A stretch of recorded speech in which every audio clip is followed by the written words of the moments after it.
The Lady and the Peace. Where Love Mends. Naerya, Lirienmoor. Summary. England, the Regency era. Summer of 1815. Europe has just awakened from Waterloo. During the battle, Daniel Ashcroft, Duke of Montford, is trapped beneath the weight of a dying horse. He survives, but at a high cost. His face is scarred, his body is held captive by pain, and a constant limp reminds him that the war did not end for him on the battlefield.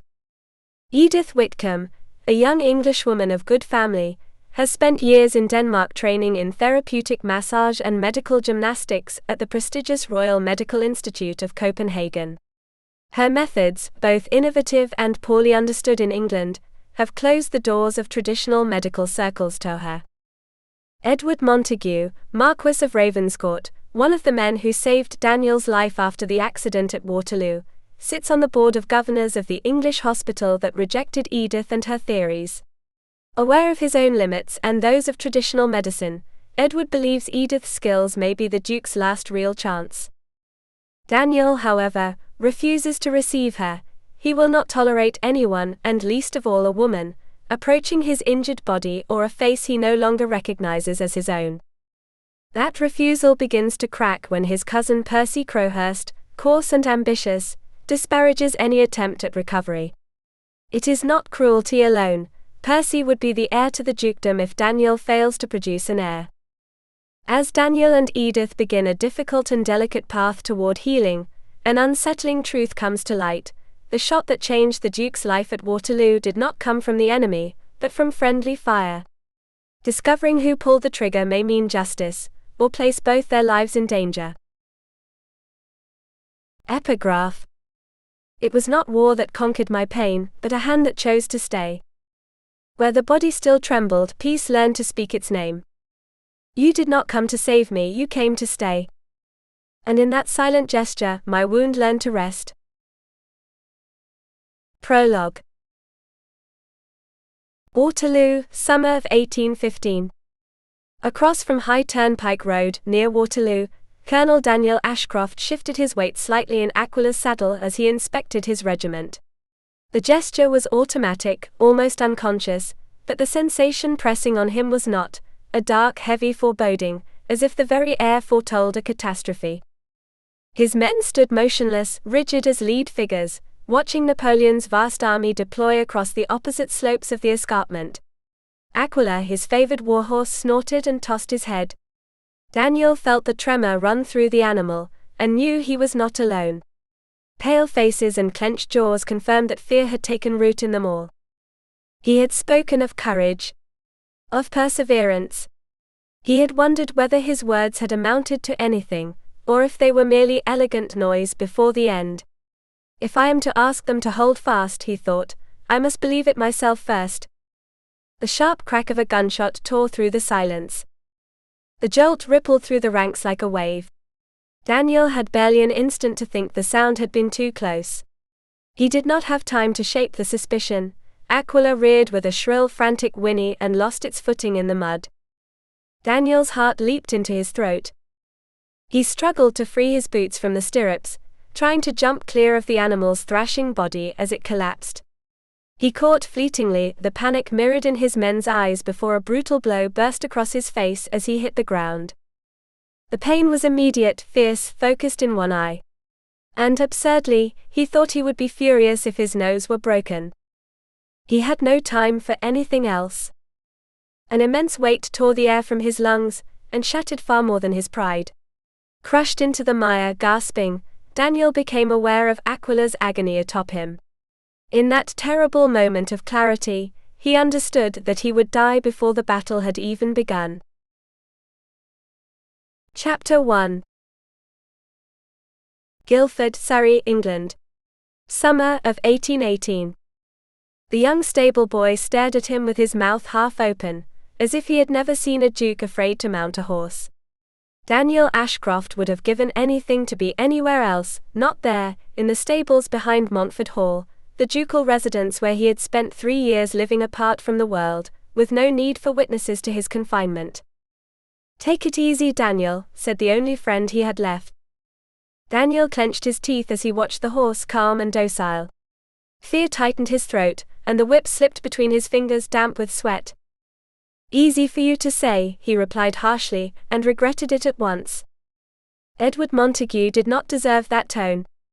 At Waterloo he had been the one to react first. He gathered the officers, among them Percy, Daniel's cousin, and organized the rescue. It was Edward who ended Aquila's suffering with a swift, compassionate gesture, thereby increasing the chances of Daniel's survival. Before the battle had truly begun, they managed to free his body from the horse's weight. Later they said it had been a strange accident, a stray shot. During those endless minutes trapped beneath the animal, Daniel had resigned himself to dying. The dukedom would pass to Percy, and that thought surprisingly had brought him calm. Edward visited him at the field hospital, after Wellington's victory. He showed no horror at the sight of his shattered face or broken body. Daniel thought he remembered asking him to pass on his gratitude to Percy, though those days were veiled by pain and opiates.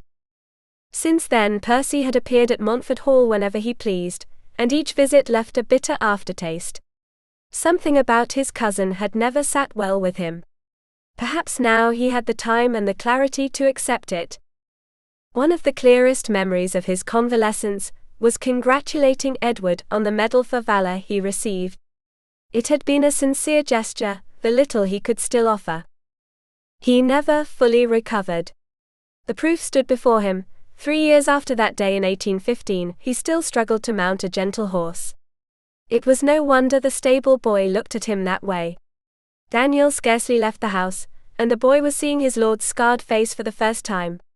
It was like staring at the wreckage of a carriage after an accident, impossible to look away. Edward, Marquess of Ravenscourt, served on the council of the local hospital. After leaving the army, he resumed his work as a physician, specializing in infectious diseases. He knew much about health, though he admitted knowing little about severe bone injuries. Even so, he praised without end the surgeon who had treated Daniel, given the grave wounds to his eye, nose and cheekbone. His attempts to encourage him were sincere, but they both knew that his appearance always caused an initial shock of horror. His fiancée had fainted upon seeing him 3 weeks after his return to England. His father's letter postponing the wedding had surprised no one. No woman would want to marry him, perhaps only some ambitious one interested solely in the title. Daniel could not bear the idea of being bound to someone who looked at him with pity, and to that was added the limp. There would be no children, no heirs. The dukedom of Montford would leave the Ashcroft family for the first time in centuries. Percy Crowhurst was his closest relative. Better him than a stranger, he thought. He remembered well the cold sweat brought on by the servants' compassionate looks when he returned home. He dismissed them all except Mrs. Fitzalan, the housekeeper and the butler's wife. She held the household together with quiet efficiency, and always said there was little to do when only His Grace roamed the mansion. Daniel suspected that Mr. Fitzalan and Thomas the cook helped her more than she admitted. The smell of the horse churned his stomach, and dragged him back into the past. Humiliated by the stable boy's curiosity, he gathered what courage he had left, grabbed the pommel of the saddle, set his good foot in the stirrup, and awkwardly swung his useless leg over the animal. Soaked in sweat, he dropped into the saddle with a rough, painful movement. He hoped he had not done irreversible damage to a part of his body that, deep down, no longer mattered. As if any of this mattered now, he thought bitterly. He allowed himself a brief moment of satisfaction. He had conquered his fear, but it did not last. When the stable boy slowly led the horse toward the paddock, a shiver ran down his spine from the nape of his neck. "Coward," he muttered. "Coward." Chapter 2. What remained? Edith Whitcombe untied the ribbons of her wide-brimmed hat the moment she crossed the threshold of the modest cottage on the outskirts of Guildford, where she lived with her mother and 2 sisters. She yanked it off her head with a sharp gesture, and flung it toward the coat rack in the narrow, cluttered entryway. The hat missed every hook, and landed on the floor amid a jumble of ankle boots. "I take it the interview was a disaster, my dear," her mother remarked with resigned calm. Don't say I didn't warn you. You were right, Edith replied with a sweetness she did not feel, running her fingers through her flattened hair. Those doctors are nothing but a group of self-satisfied men. Agatha Whitcombe frowned. You shouldn't speak so coarsely. Your sisters might hear you. Edith suppressed a laugh. She and her sisters were part of a local women's association that fought, among other causes, against the unjust treatment of wives trying to escape violent marriages. She had heard Judith and Dorothy refer to men in terms far less indulgent than self-satisfied. But her mother lived in a world of her own, perhaps anchored in a time that no longer existed. She endlessly lamented the lack of money that had prevented the three girls from enjoying a season in London. Edith always replied that she would rather eat mud than attend balls in the capital, but no one ever took her seriously. Before everything went wrong, she had spent 2 years outside England, on the advice and with the blessing of her late father. He followed with interest the work of a Danish physician who had founded the Royal School of Gymnastics in Copenhagen, and championed Dr. Moller's theories, massage and medical exercise as a path to healing the body. His own rheumatism had improved markedly since he took up fencing. Edith had studied with Moller in Denmark, and she would have stayed there if not for her father's unexpected death, and the devastating discovery that he was not, at all, the comfortable man everyone believed him to be. The family solicitor revealed with cruel precision the extent of the debts. Her mother sank into a deep melancholy, from which she was only just beginning to emerge.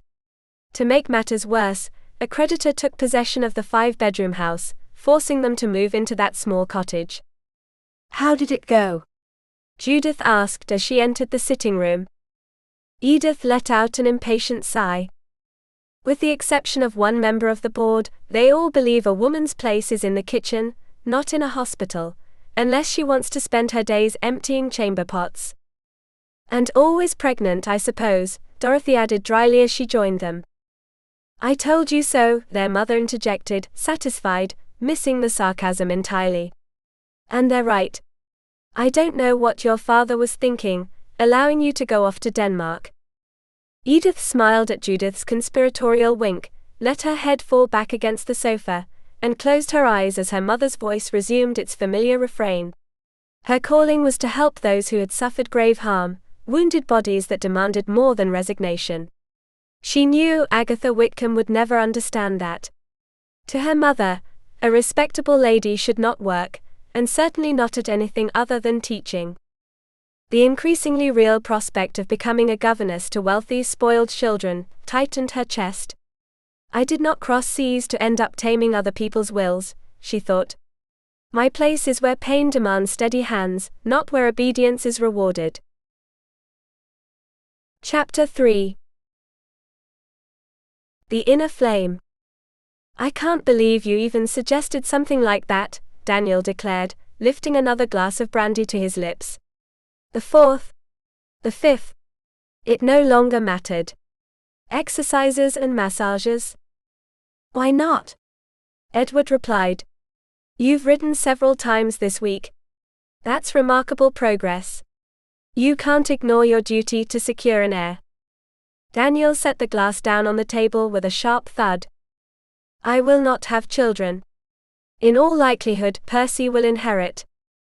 If I'm honest, I've never liked him, Edward admitted, but that isn't the point. What if you're afraid the woman I'm recommending could truly help you? Daniel let out a bitter laugh. Exercises and massages, he repeated with disdain. As if that could stop people from looking away when they see me. Edward did not flinch. I'm not saying she can give you back your former careless beauty. But the limp. Enough. Daniel cut him off, and he hated the note of fear that slipped into his voice. It was not anger that was choking him, but the terror of hoping again. I am perfectly content to live apart and remain as I am. Invisible. Intact in my misery. Safe, he thought, clinging to the idea like a shield. You have no life, and you know it, Edward shot back. Miss Whitcombe. The name closed around his throat. Oh, woman. Female hands moving over his twisted body, his ruined face. No, Daniel thought with a mix of shame and fury. Not that. And tell me, he went on, why did your illustrious colleagues at St. Bartholomew's Infirmary fail to appreciate her talent? Because they are fools and I was in the minority, Edward replied bluntly. You know what many men think of women who wish to practice a profession. Daniel knew it all too well. He had grown up listening to his father's tirades on the matter. Perhaps they are right, he said coldly. We cannot allow the weaker sex. Oh, that's enough, Edward snapped. And stop drowning your self-pity in alcohol. The library door slammed shut. Very well done, Daniel murmured, draining the brandy. You've managed to drive away your only friend. And yet the silence that followed felt more bearable than the possibility of being seen and touched. Good heavens, gasped Agatha Whitcombe when Letitia announced a gentleman at the door. He has come to see Miss Edith, the maid added. Impossible. He will have to request an appointment. A man cannot simply appear and… Show him in, Letitia, Judith cut in with a sigh. Mother, you may act as chaperone. I suppose so, Agatha replied with visible displeasure. Edith wondered who could be seeking her out, and was left speechless when Dr. Edward Montague appeared in the drawing-room doorway. He had been the only kind face during that humiliating interview, but she could not believe that.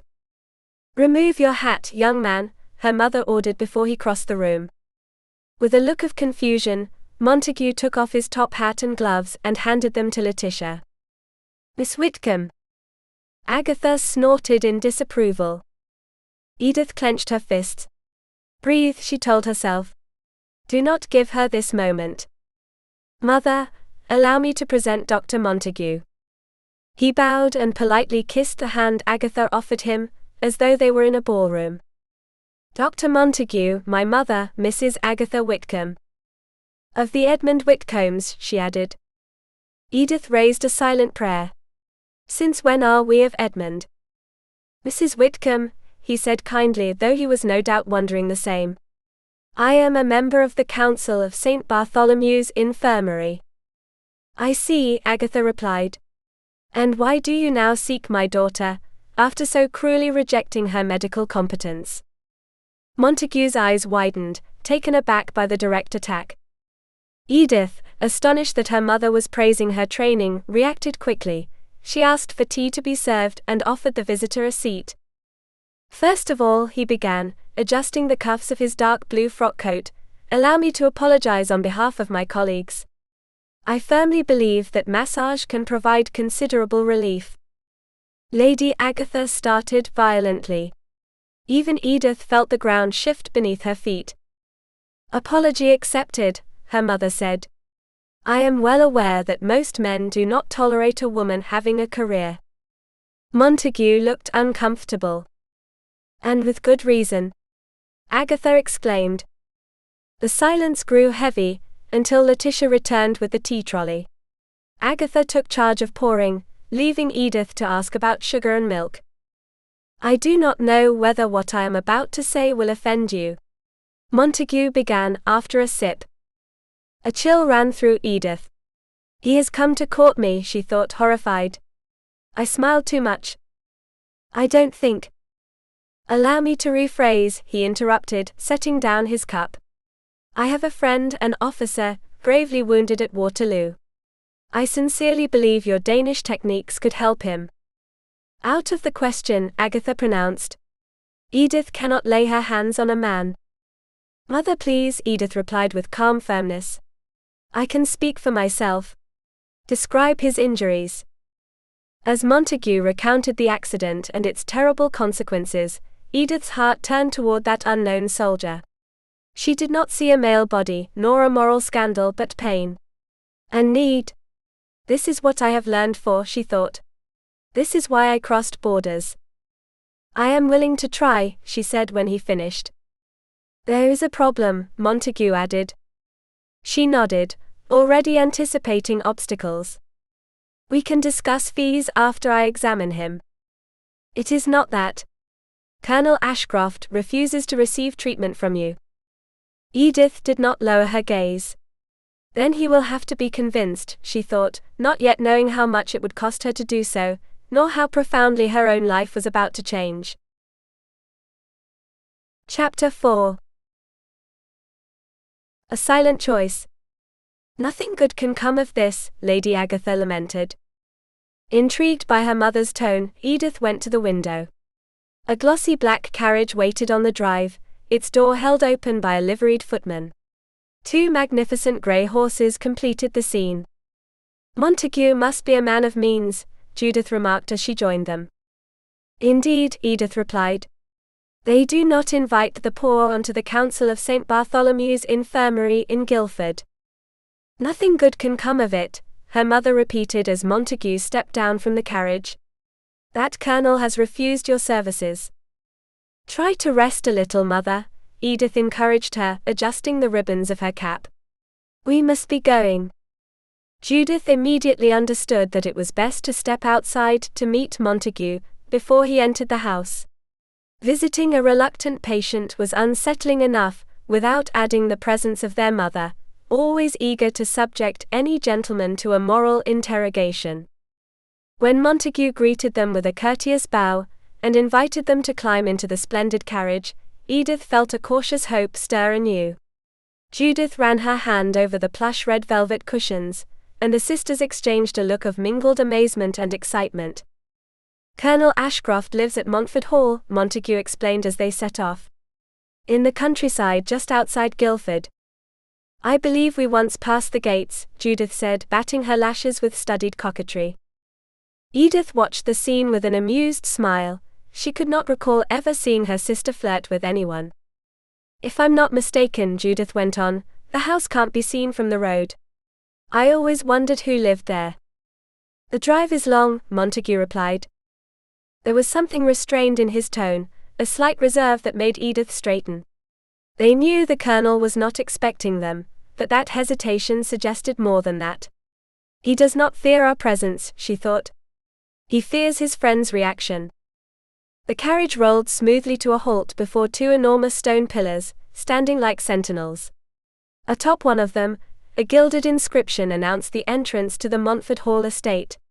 A wrought iron gate stood between them and the road, with no sign of any guard. It was Montague's footman who ran to open it. Financial difficulties? Edith wondered at the rusty creak of the hinges. Is that what makes him reluctant to hire me? The gate closed behind the carriage, and the tree-lined drive that unfolded before them seemed endless. They traveled nearly half a mile, before the house finally rose before their eyes. It's enormous, Judith exclaimed. Look at all those chimneys. A wave of unease washed over Edith. The 4-story building was imposing, broad windows, towers, elegant lines, chimneys rising like crowns of brick. The Ashcrofts were not poor. Not at all. I am deceiving myself if I think they will welcome a penniless stranger, she thought, a knot tightening in her stomach. It looks like an exquisite cake, she murmured, earning her sister's exasperated look. Yes, well, Montague muttered as he stepped down from the carriage, perhaps regretting having recommended someone so unimpressed. Follow me. The footman helped them down, and at once a butler led them inside. Fitzallen, please, Montague instructed, announce only my arrival to his grace. Not the young ladies accompanying me. The remark deepened Edith's discomfort. Hide us, she thought. Or protect him. As they waited, she surveyed the entrance hall, a nearly blinding white. It held everything one would expect in a house of great wealth: classical statues, lavish lamps, flawless mirrors, French furniture, refined elegance. There was no dust, no shadows, not a single cobweb. Someone tended this place with pride. And yet it was cold. Silent. After a few minutes, Edith understood that this mansion was nothing like the bustling home she had imagined. Montford Hall felt more like a sealed sanctuary, or a magnificent tomb. Someone lives here who does not wish to be disturbed, she thought. Someone who has withdrawn from the world. Without yet knowing why, she was certain it would not be easy to convince him. and that, if she succeeded, nothing would ever be simple again. Chapter 5. A Duke. Daniel cursed under his breath when Fitzalan ushered Edward in, accompanied by 2 young women. Irritation surged through him. He felt manipulated, and shot a lethal glare at the butler of Montford Hall for having led him to believe his friend was coming alone. Betrayed even in my own refuge, he thought bitterly. Even so, years of discipline instilled in him as an heir forced him to rise, though it cost him, and to bow stiffly. "Edward, it's a pleasure to see you, and your companions," he lied as an uncomfortable heat rose in his chest.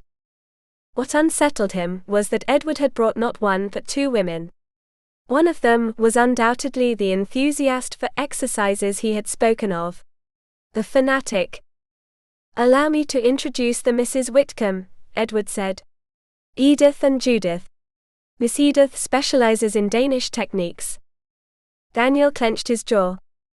He had not even bothered to imagine what Miss Whitcombe might look like. He had assumed she would be a mature, austere scholar, perhaps not particularly attractive. Edward had not warned him that she was a young woman, tall, with a beauty so direct it disarmed, with a body capable of stealing the breath from any man. His reacted like that of any living man. Too alive. Blonde hair, deep brown eyes. Curves that stirred impulses he believed buried along with his former life. Breasts against which he would have wanted to rest his face, hips that... He clenched his fists hard. "You've spent too long alone," he scolded himself. "Too long pretending you are no longer a man." Bile rose in his throat when she lifted her gaze and their eyes met. "Now she'll look away," he thought. "They all do." But she did not. Her scrutiny was steady, attentive, almost analytical.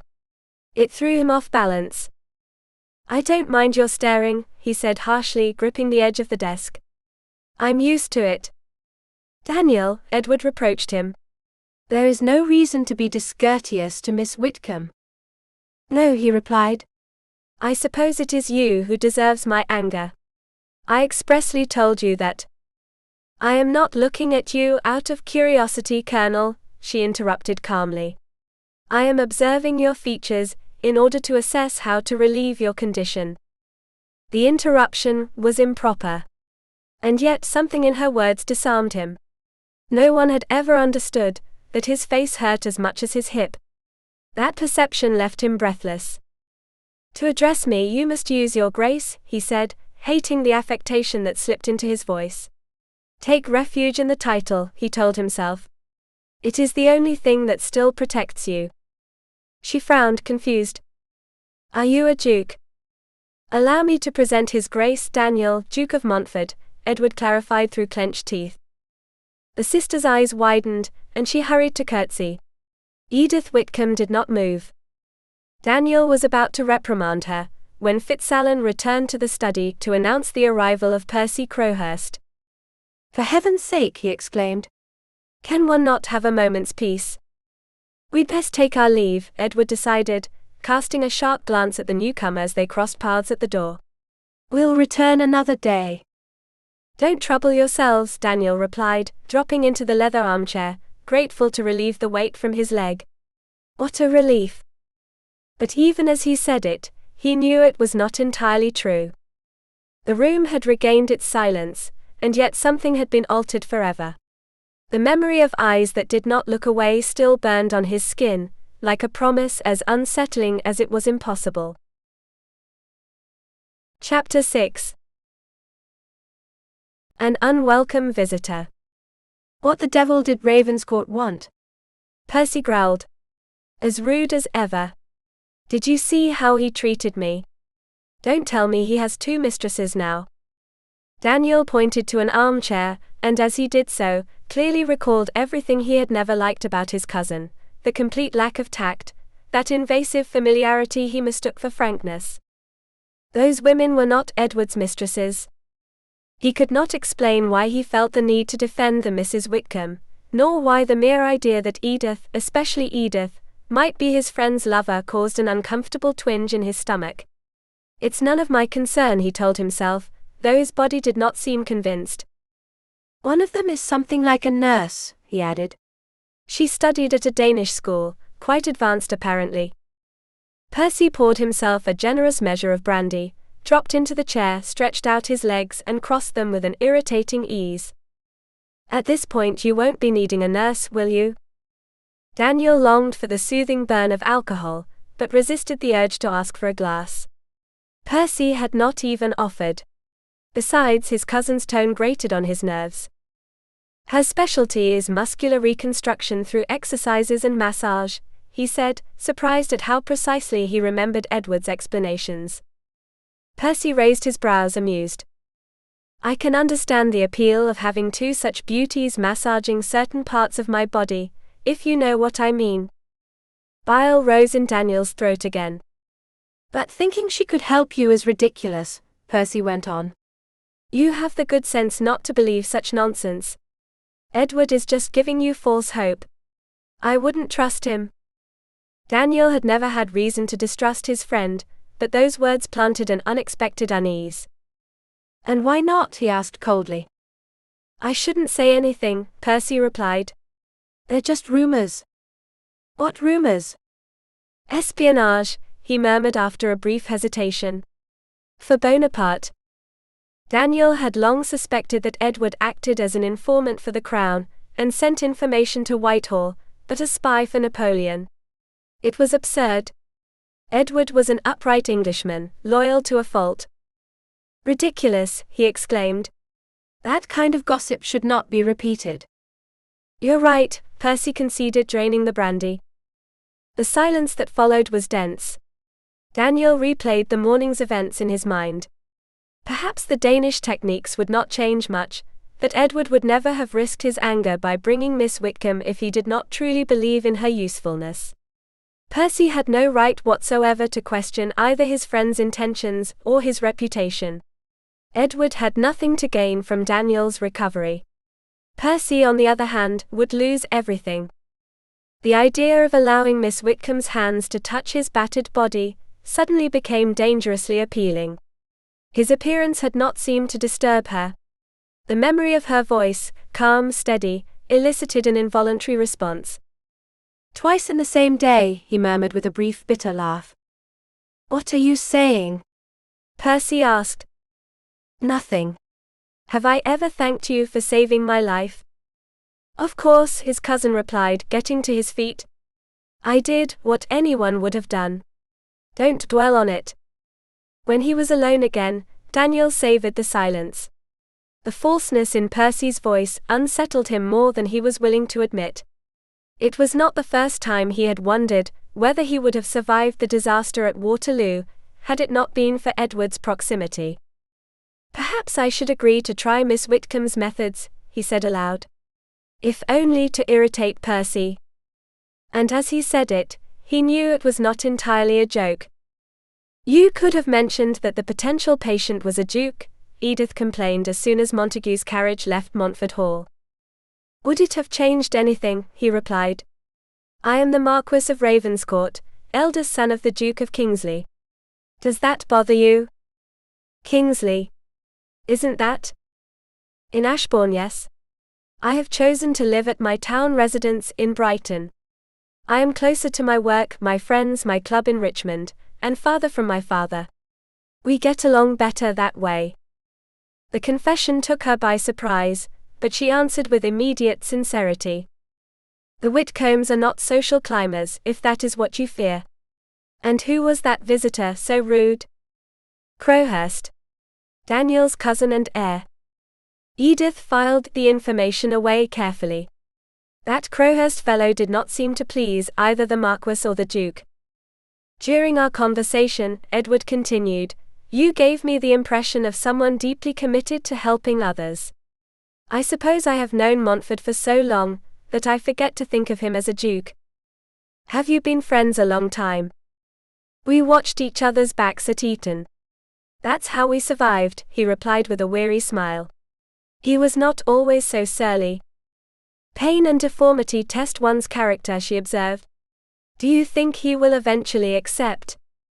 He was stubborn even before the accident, so I doubt it. The sadness in his voice moved her. So did the Duke's rejection.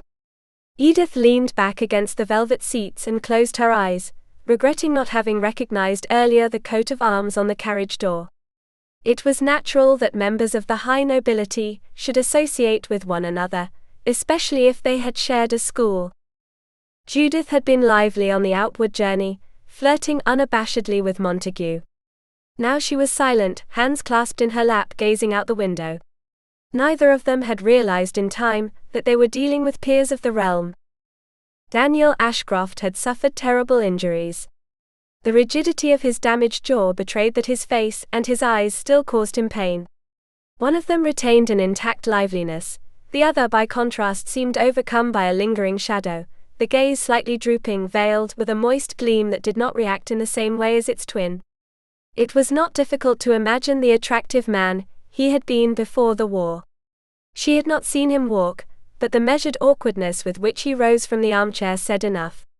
Even so, his build remained powerful, probably the key to his survival, and perhaps also to his potential for improvement. His obstinacy had been an ally to survival, but now it threatened to become an enemy of healing. Montague, the Marquess, had mentioned 3 years of inactivity and an excess of drink that weighed as heavily as the injuries. The sound eye, an extraordinary emerald green, was framed by dark, alert lashes. The other seemed absent at times, as if it did not fully inhabit the same present. Throughout the visit, the Duke had touched the bridge of his nose with an unconscious gesture, keenly aware of his deformity. His dark curly hair fell over his forehead, perhaps deliberately left to grow, a discreet way of hiding from the world. And then, without forewarning, Edith felt an impulse as intimate as it was improper, to brush those unruly locks aside and restore to him, if only for an instant, his uncovered face. She shook her head. It was madness. Such contact would never be possible between a duke and a common woman. If he accepted treatment, she would have to guard her own heart with extreme care. Perhaps the wisest course was not to insist, though treating a duke would be an undeniable merit on her resume. Perhaps, after all, she was not destined to become a governess to privileged children. "I think we should try again," she said aloud. And as she spoke the words, she knew she had already crossed an invisible line. Chapter 7. Reconsideration. When the elegant black carriage set Edith and Judith down in front of the modest cottage, it did not surprise them to see their mother peering out of the window. "I saw the coat of arms when you were leaving," Agatha Whitcombe announced before Edith had even managed to untie the ribbons of her bonnet. Edith did not answer at once. She knew her mother had spent the entire morning on edge, imagining dangers and scandals. It would do no harm to prolong the wait a few seconds longer. She let herself sink onto the sitting-room sofa, as though the matter were of no importance. "Well?" Agatha insisted, unable to restrain herself. "Apparently Montague is the Marquess of Ravenscourt," Edith replied with studied indifference. "A Marquess," her mother exclaimed. "Thank heaven your sister went with you." "Don't be ridiculous," Edith retorted, made uncomfortable by the blank expression on Judith's face. "As if a duke's son could have the slightest interest in courting me. And has his injured friend agreed to become your patient?" "That friend is a duke," Judith burst out before fleeing the room, unable to bear the tension any longer. "A duke?" Agatha pressed a hand to her chest, her face flushed. "Then you had better not go back there. Aristocrats only think of one thing." Edith should have held her tongue. She knew it the instant she spoke, but it was already too late. "And what exactly would that be, Mother?" Agatha shifted, visibly uncomfortable. "They use women and discard them when they grow bored." Edith could not deny that titled men bore that reputation. Through the Women's League, she had known far too many maids turned out of noble households after being abused and abandoned. And yet she could not make Daniel Ashcroft fit that mold. Guildford was not London or Bath, their vices seemed more discreet, more hidden. "In any case, it's irrelevant," she said at last. "He refuses even to consider the idea of engaging me." And as she said it, she felt a strange pang, as though that refusal had grazed something more than her professional pride. Later that same day, Daniel was glad Edward came alone, just as he had asked. "I've decided to accept trying Miss Whitcombe's treatment," he said without preamble. "For a week, perhaps?" Edward raised an eyebrow, amused. "What a surprise." "May I ask what changed your mind?" "Percy. Your unpleasant cousin wants you to undergo the therapy." "Quite the opposite," Daniel replied. He hesitated for a moment before mentioning the rumors, but Edward went on speaking. "I see," he said with a crooked smile. "Even so, you know as well as I do that a week won't be enough to see results." "Probably not," Daniel conceded. "But it will be enough to know whether I can endure the pain it will almost certainly cause." "I've never thought of you as a man afraid of pain." "I'm not," he lied. He lived with it every day, that much was true, but it did not make it any easier. "Though it's different," he added at last, "to have a young woman as a witness to my torment." Edward nodded slowly. "I believe Miss Whitcombe will know how to face it with composure." "And I," Daniel murmured, with a harshness he could not conceal. They fell silent for a moment, until unease asserted itself once more. "Percy is spreading unpleasant rumors," Daniel said. "That's his specialty," Edward replied. "Don't let it trouble you. He can't harm your reputation." "They're not about me." "They're about you. He says there are whispers that you're a spy." Edward snorted, but the sudden change of color in his face betrayed him. "I may have sent some information to Whitehall, but—" "He claims you're a spy for Napoleon." Edward sprang to his feet. "That is an absolute lie." "I know," Daniel said firmly. "And I made it very clear to Percy that I won't tolerate him repeating such slander." "Which means he'll do everything he can to spread it," Edward retorted. "I'll have to find out where it comes from." "But first," he added, regaining his composure, "I'll inform Miss Whitcombe of your decision. When can she begin?" Daniel leaned back in the armchair, aware that he had just opened a door that would not be easy to close again. "As soon as possible," he replied. And as he said it, he knew he was not speaking only of treatment or pain, but of something far more uncertain and dangerous. Chapter 8. The Arrival. The arrival of the Marquess of Ravenscourt, bearing the unexpected news that the Duke had changed his mind about hiring Edith, threw the Whitcombe household into genuine turmoil. Lady Agatha Whitcombe, scandalized at the mere thought, fainted with theatrical dignity and collapsed onto the sofa.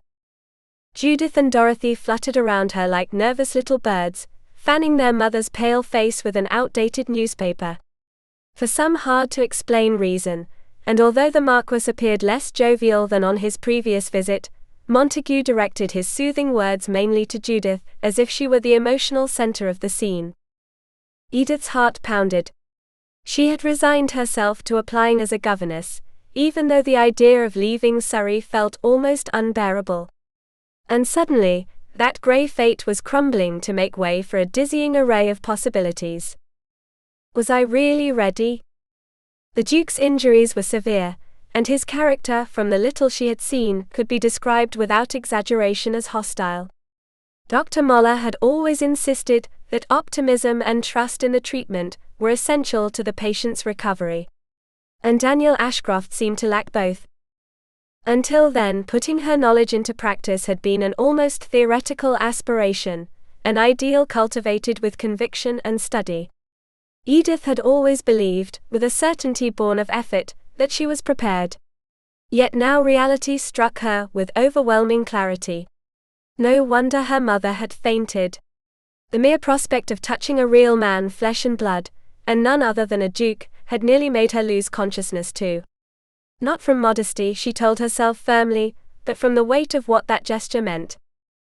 "If you persist in this madness," groaned Agatha, now recovered thanks to the salts Dorothy had diligently brought her, "Judith will have to accompany you as chaperone."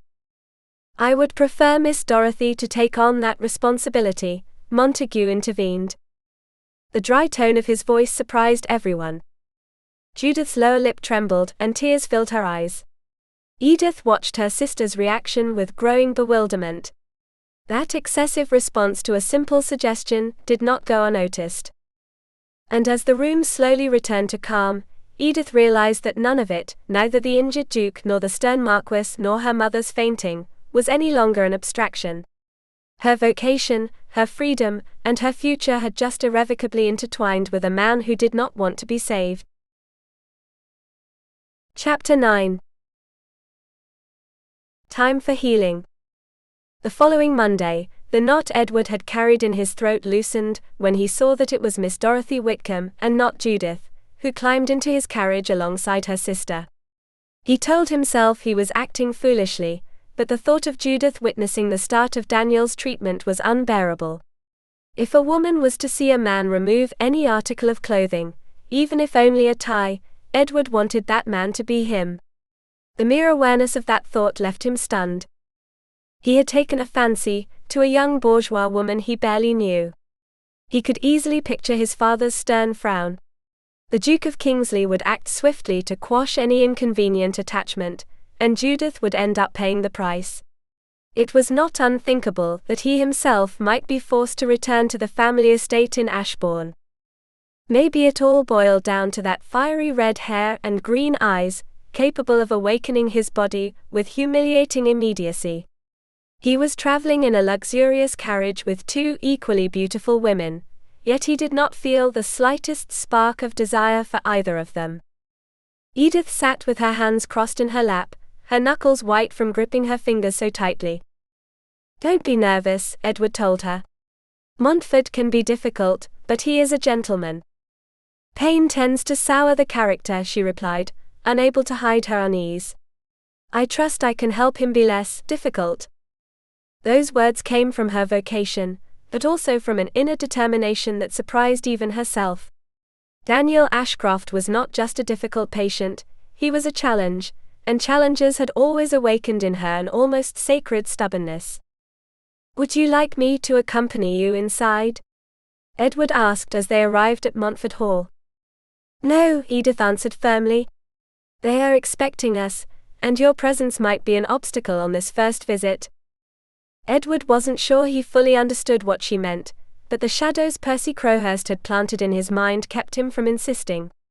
He had done all he could for his friend. "I will make sure the Montford coachman takes you back," he said. As the imposing residence swallowed the two women, Edward gave orders to stop by the stables. Daniel knew it was an act of cowardice, but he had asked his valet to remain present during the session with Miss Whitcombe. "I trust it won't be necessary to remove any clothing," he explained to Benedict. "But if it is, I'd prefer to have your help rather than struggle myself." The phrase hadn't come out quite as intended. The idea of being improperly undressed before Miss Whitcombe held something dangerously stirring. Still, Benedict merely nodded discreetly. He had been Daniel's staunchest support since the darkest days, the same man who, in a foreign hospital, had fiercely defended Daniel's wish not to lose his crushed leg. Without his constant vigilance, he would have died in the Low Countries or during the long, painful journey back to Montford. The British Army had facilitated his repatriation. Titles and rank had their advantages, it seemed. But being trapped under a dying horse was not considered heroic enough to merit a medal. Still, he had seen men return without arms or legs, reduced to begging in the streets. He supposed he should count himself lucky. "A lucky duke," he muttered bitterly.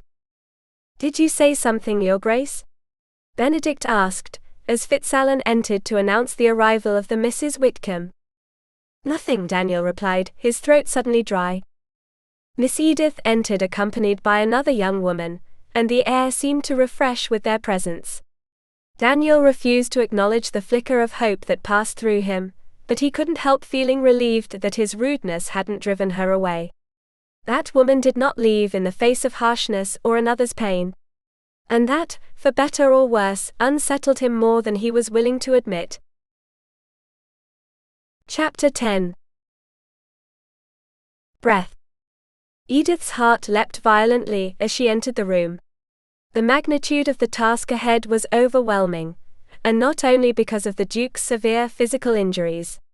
From the very first moment she had looked beyond the surface, and that uncomfortable intense certainty of feeling drawn to him, both physically and intimately, pulsed within her like a persistent heartbeat. It's not the face, she told herself, it's the wound that still lives inside him. Yet the Duke's stern frown made it clear he was convinced she could do nothing to help him.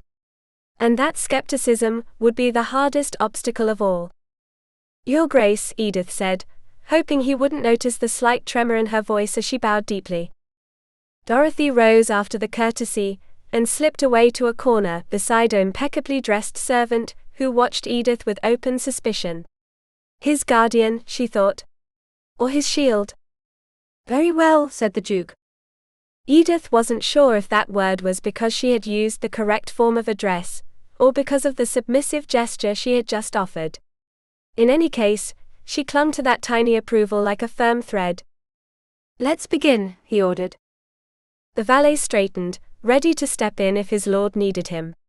Daniel noticed the movement with automatic irritation. He hated being watched like a fragile relic, yet he couldn't do without that presence. Not in front of her, he scolded himself. Very well, Edith answered, forcing herself to stay clear. One of the first things we'll learn is how to breathe. The Duke raised an eyebrow. I breathe constantly, he replied with dry irony. It's what keeps me alive. The servant let out a fleeting smile, which Dorothy quickly smothered with a sharp look. Like all of us, Your Grace, Edith answered without losing her tone. However, most don't breathe in a way that fully takes advantage of the air entering the body. Don't tell me, he muttered incredulous. She didn't stop. She had learned that skepticism was a well-mannered form of fear. We'll start with a 3-part breath. An obvious difficulty immediately arose. Inhaling is preferably done through the nose, she continued, though you may use your mouth if that's too uncomfortable. She removed her hat, and after a brief hesitation, lay down on her back on the plush carpet, resting one hand on her abdomen. Don't think about him watching you, she told herself, think about why you're here. You can do the exercises standing if you prefer, Your Grace, she added, suspecting he would refuse to lie on the floor. He might even need help. As you inhale, the abdomen should rise. She exaggerated the movement so it was clear, letting her hand visibly lift. Then continue inhaling, filling the lower part of the lungs. His chest rose as the air expanded his lungs. And, when that area is full, we take a little more air to complete the upper part. She allowed herself to look at him. Daniel watched her with absolute attention, surprised despite himself. He doesn't look away, she thought. He doesn't flee.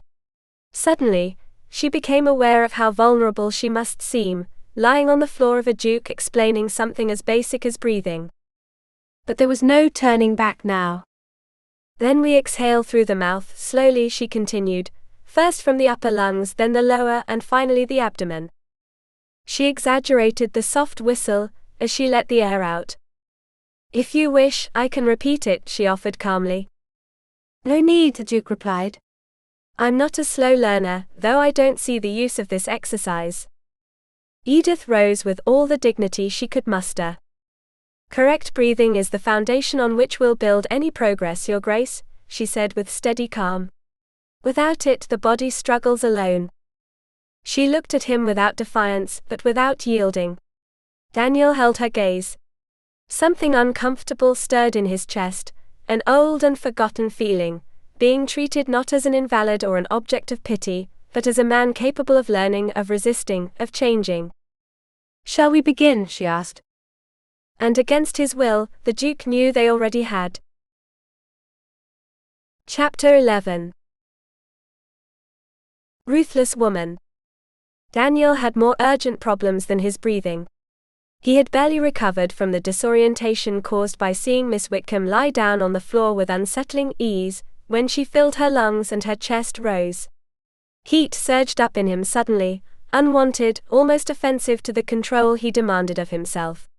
This is ridiculous, he told himself, you're not a boy. And yet, when she stood up and revealed a fleeting glimpse of skin at her ankles, his body betrayed him in a way that felt humiliating. The blush that colored Edith's face was so genuine, it disarmed him more than any calculated gesture. There was no coquetry in her, only a sudden self-awareness, and that disturbed him even more. She had removed that absurd hat without asking permission. The soft whisper of the ribbons sliding off sparked an improper, slow, dangerous thought. He found himself imagining what it would be like to patiently undo those tight braids, to release the golden hair that he was sure would fall heavy and shiny to her waist. Enough, he ordered himself. It's not for you. It had been far too long since he had been near a young woman with such a vital body.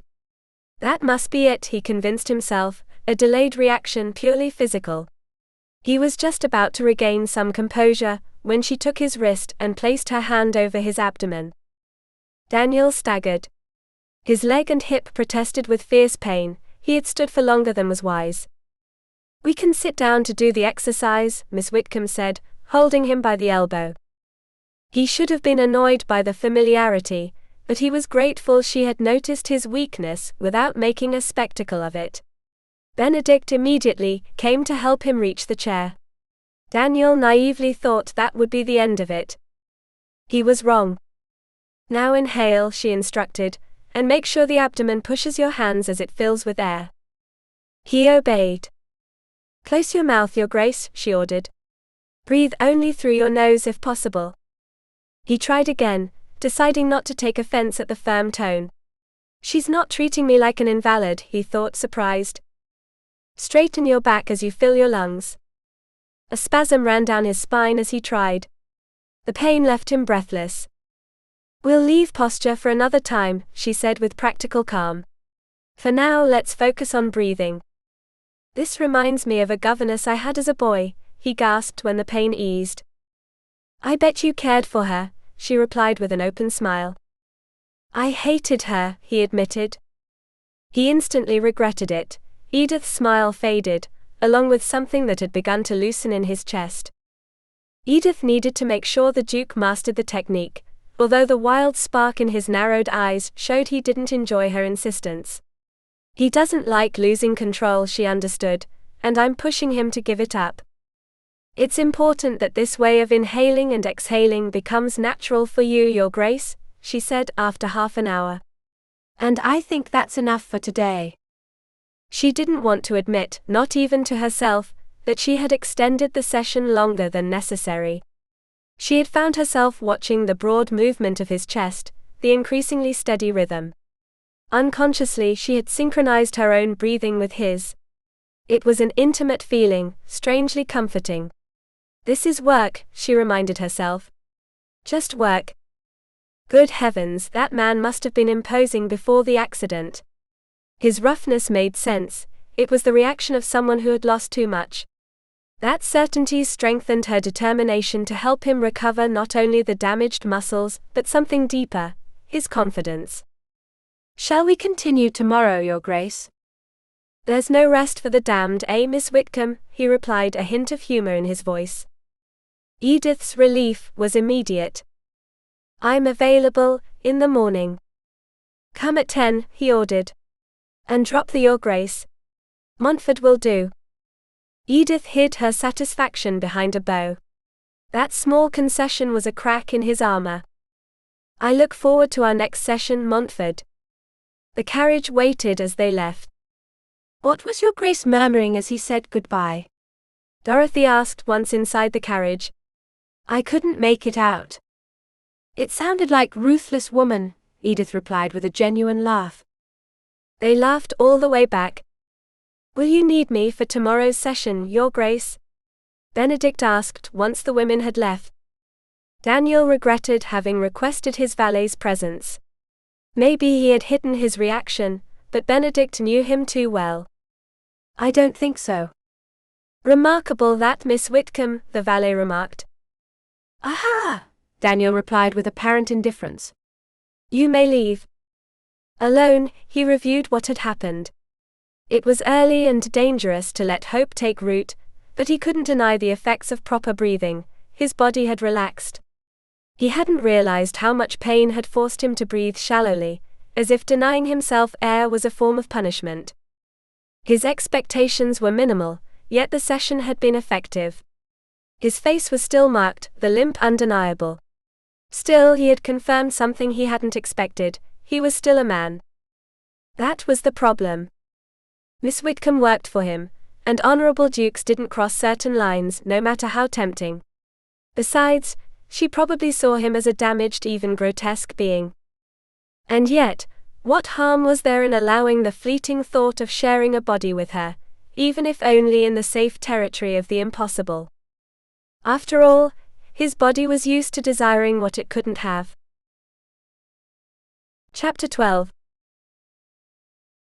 Authoritarian methods.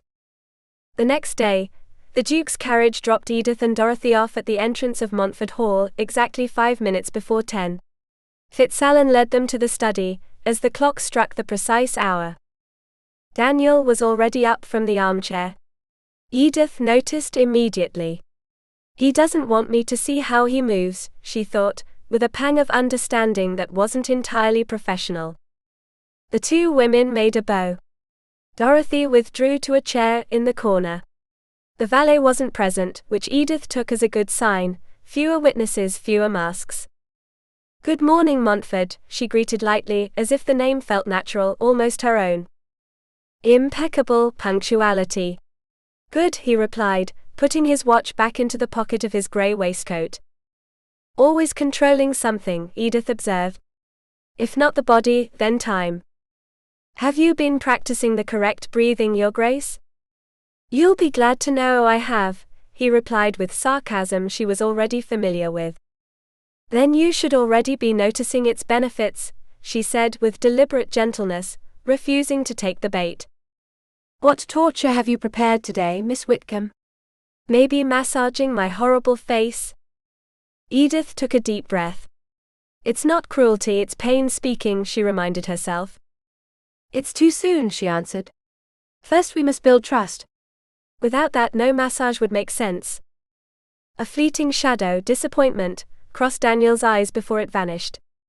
"Calisthenics then," he teased. "As you see, I won't be doing any somersaults anytime soon." She decided to return a small dose of his own medicine. "Did you know calisthenics comes from Greek and means beauty and strength?" she asked. "And for somersaults you need neither." A slight, almost involuntary curve appeared at the corner of his lips. "Touché. Let's begin." "Injuries can make starting difficult," she said, standing tall, shoulders firm, arms at her sides. "I feel like I'm back in the army," he joked, grimacing as he strained his back. There it is, Edith thought. The soldier still living inside him. "Raise your arms slowly. Like this. Up and down. Up and down." Daniel felt like a condemned ballet dancer, raising and lowering his arms with absurd concentration on his breathing. He had been strong, resilient, active. Never graceful. Before the accident he could do dozens of jumps in the parade ground. Now that simple exercise tested every muscle and nerve. Still, he endured the spasms and humiliation with silent stubbornness. Don't give up now. Besides, that irritated him with himself. There was a reward: watching Miss Whitcombe's chest rise and fall with serene grace as she demonstrated the movement. Focus on the air, not on her, he ordered himself, without much success. Feet together, Montford, she corrected. He decided he would keep going, even if it killed him, just to deserve that sparkle in her smile again. "Let's take a break," she said, not fooled by his effort to hide the pain. "Sit down for a moment, please. I'll show you the next part." He obeyed, frustrated with himself. 3 years without moving your backside and this is the result, he muttered. "We'll continue with the arms, but add a slow movement of the foot," she explained. She lifted the edge of her skirt, to reveal delicate, steady ankles. To the side, and then back. Sweat ran down his back. "You're going to fall," he thought, not so much because of the injured leg, but from the effort to contain a reaction that had nothing to do with medicine. "First the injured leg to the side," she ordered. "And distribute your weight before you start." He couldn't help himself. "Yes, sir." "Sergeant Major." Edith hoped Daniel hadn't heard Dorothy's stifled chuckle. The urge to laugh was strong, but she knew that martial tone was the only way to handle such a stubborn man. He was an officer, she reminded herself. He needs clear orders. I left the army, he said suddenly. Why would I wear a uniform? Did I say that out loud? Edith felt her throat dry. Of course there's no reason, she hurried to add. I was just thinking about your comment.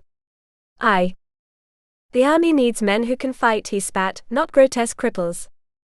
She clenched her fist. Not this time, she decided. We won't get anywhere if you keep despising yourself like that, she said firmly. At least you've returned to a comfortable home, and a secure life after Waterloo. Many brave men weren't so lucky. Dorothy's muffled sound confirmed the inevitable. I've crossed a line, Edith thought. He'll fire me. Daniel looked at her, mouth open. Then to her utter confusion, a crooked smile transformed his scarred face. You're right, Miss Whitcombe, he said. Forgive me. I'm selfish. Always have been. It's the first time I've seen you smile, she blurted out. You should do it more often. Good heavens, Edith. Personal or medical opinion, he asked, giving her a way out. Purely medical, she answered. Smiling benefits the facial muscles. It had been a long time since anyone had reprimanded Daniel. 3 years to be exact. People walked carefully around him, as if he were made of glass.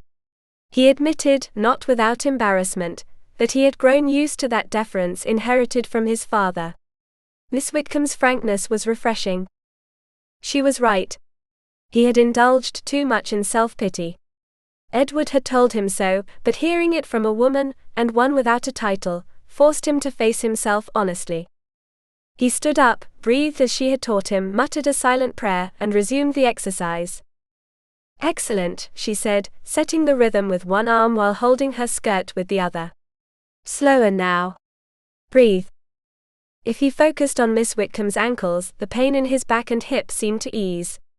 He was surprised to still be standing. At the end of the session, exhausted but satisfied, he felt a pang of disappointment when she announced, Tomorrow you must rest. Repeat this exercise a couple of times, if you feel up to it. I will return the day after tomorrow. He was about to beg her not to miss a day. Instead he clenched his fists and bowed politely as the women said their goodbyes. He collapsed into the armchair, already feeling the absence of the authoritative Miss Whitcombe. Do you need anything, Your Grace? Fitzalan asked. Brandy, he replied, hoping with guilt that the butler would remind him it was not yet noon. Fitzalan, true to habit, said nothing. He poured the liquor. Daniel cursed himself for his weakness, as he inhaled the warm aroma of the brandy. As if a servant should answer for my decisions, he murmured. Miss Whitcombe would have scolded him. But she was no longer there. And for the first time in a long time, he realized how much he needed that firm voice that wouldn't let him hide. Chapter 13. A long day. The next day, Edith set aside the book she had been staring at for half an hour without really seeing it, and rested her head against the back of the sofa. You seem restless, Judith remarked, patiently threading the needle through the embroidery. That endless project, a St. Francis of Assisi in brown wool, progressed only thanks to her sister's perseverance. Edith would have lost her mind with something like that. I'm not interested in this book, she replied, unwilling to admit her mind was at Montford. You could help Letitia with the mending, Dorothy suggested. I hate sewing. And you've reminded us of that several times, their mother said firmly. Edith stood up, driven by a restlessness she couldn't quiet, and moved to the window. It's not nervousness, she told herself. It's wasted energy. Maybe I'll go for a walk. My rheumatism says it will rain, Lady Agatha warned. Take an umbrella. I'd rather sit and do nothing, Edith replied, annoyed with herself. Would you help me write my application letter? Dorothy asked cautiously. You still plan to apply as a governess? Edith couldn't hide her surprise. My vocation is teaching, her sister answered. That you don't want to educate children. Edith scoffed. A governess doesn't get respect. She's neither servant nor family. Not always, Dorothy objected. Yes, always, Edith insisted. That's what the women in the league I've spoken with say. Come on, their mother intervened. I'm sure none of my daughters will have to stoop to that. Why does nobody ever listen to me in this family? Dorothy sobbed before fleeing the room. She's right, Judith said. You don't respect her choice. Edith felt a lump in her throat. How easy it is to forget, she thought, that I also fought for what I wanted. It had been thanks to her father's insistence that she could go to Copenhagen. She had no right to look down on Dorothy's path just because it wasn't hers. I don't know what's wrong with me today, she admitted. I'm upset. It's because you miss your precious Duke, Judith sang teasingly. Nonsense, Edith replied too quickly. I'm going to make things right with our sister. She paused outside Dorothy's bedroom door, relieved not to hear crying. Maybe Judith isn't so wrong, she reluctantly admitted. She hadn't managed to focus on anything all day, every thought kept returning to the best way to help the Duke. And worse yet, she missed him. Ridiculous. She'd see him the next day. She knocked and entered, ready to apologize. It's not Dorothy's fault, she told herself, if I'm getting too attached to my patient. Daniel started the day with the best intentions. He sat in the study and began reviewing the account books. Half an hour later, he had noted several matters to discuss with the steward. He realized he had forgotten to practice his breathing, and spent a few minutes doing so, pleased with himself. Then he stood up and began the exercise Miss Whitcombe had taught him. Without her, ignoring the back pain was much harder. His arms were raised, and he struggled to keep his balance when Fitzalan entered. Startled and feeling foolish, Daniel sank into the armchair just as Percy appeared behind the butler. What's going on? He growled, twice irritated imagining the scene from outside. Mr. Crowhurst, your grace, Fitzalan announced with visible disapproval. I never would have taken you for a ballet dancer, Montford, Percy teased. Calisthenics, Daniel corrected, forcing himself to stay calm while his injured jaw protested. Did you know it comes from the Greek words for beauty and strength? Repeating Miss Whitcombe's words had an unexpected effect. It calmed him. Who put that nonsense in your head? Percy poured himself a brandy. Don't tell me you actually hired that Danish charlatan. A drink. Indignation closed Daniel's throat. She's not Danish. Nor a charlatan. He moistened his lips. Maybe the alcohol would help, he thought bitterly. Pour me one, he said. And tell me what you want. I'm busy. I see, Percy replied sarcastically, handing him the glass. Need help with the books? As presumptive heir, Percy had a right to know the accounts, but the very idea of showing him the estate's extent made Daniel furious. My steward and I have everything under control. I know you don't like me, Percy said, finishing his drink.